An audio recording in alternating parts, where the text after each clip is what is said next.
Hello everyone. Today's video will be for a tutorial on how to draw the P51D Mustang.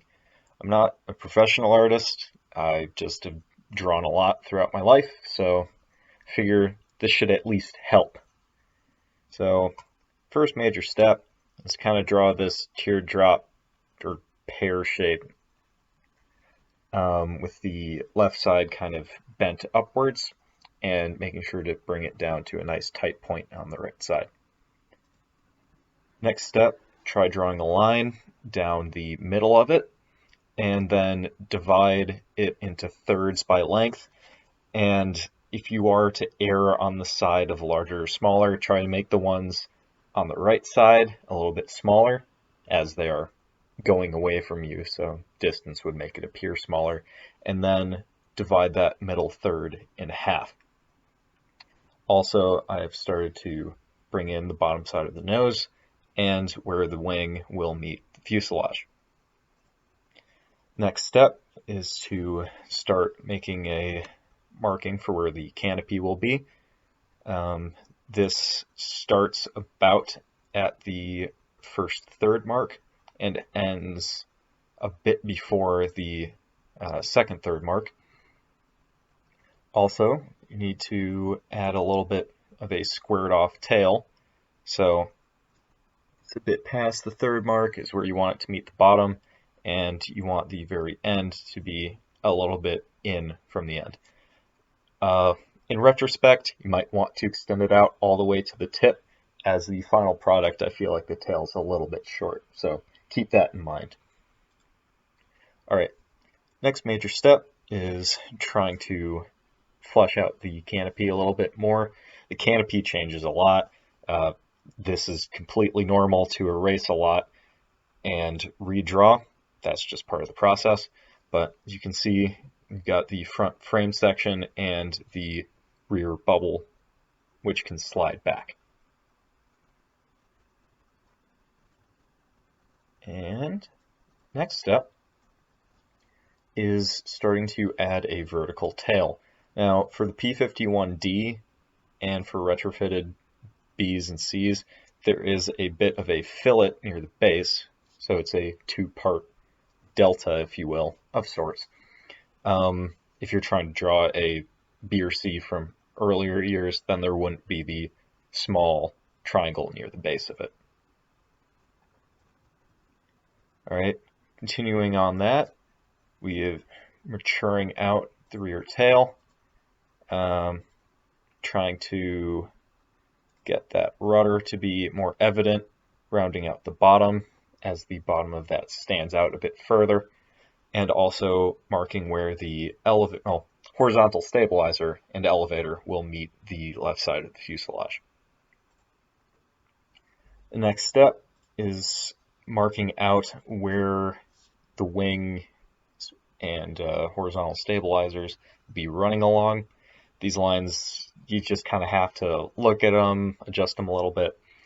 One thing I will note is you want any of them that are further away from you to be slightly less steep, as that's just how perspective usually works. So you'll notice here that the horizontal stabilizer lines are a bit less steep than the wing lines.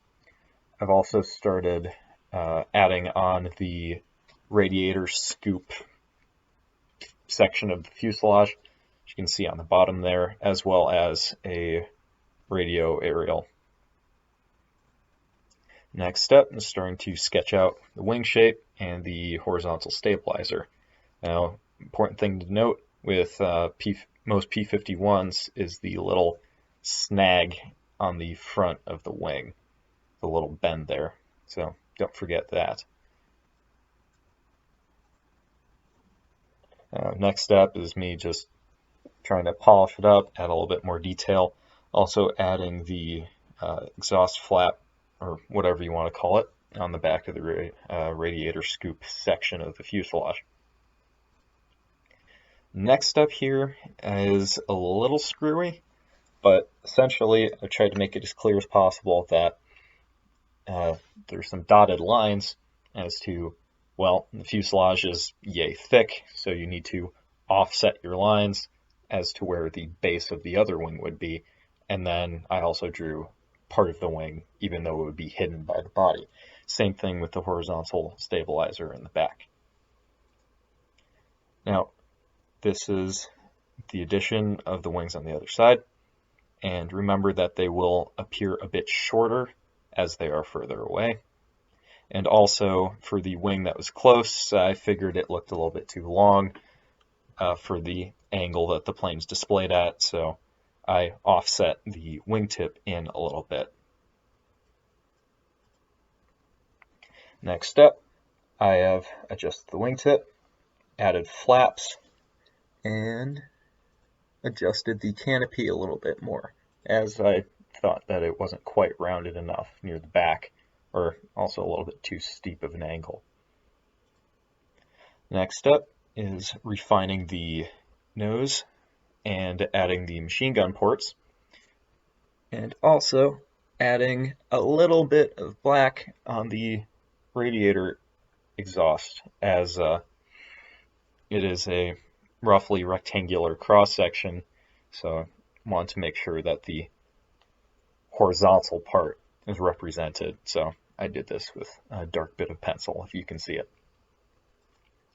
Next step is further refining of the canopy, adding in the other side of it, shaping it a little bit differently, trying to squish it down as I figured it was still a bit too tall, and also reworking the vertical stabilizer and rudder to make it a little bit longer at the top and at the bottom. Next step is starting to add some more detailing to the nose. This includes the ports for where the exhaust manifold will be, a little plate on the bottom side of the nose. I'm not entirely sure what it is, but it's pretty distinctive, and then also a small radiator inlet right underneath the nose cone.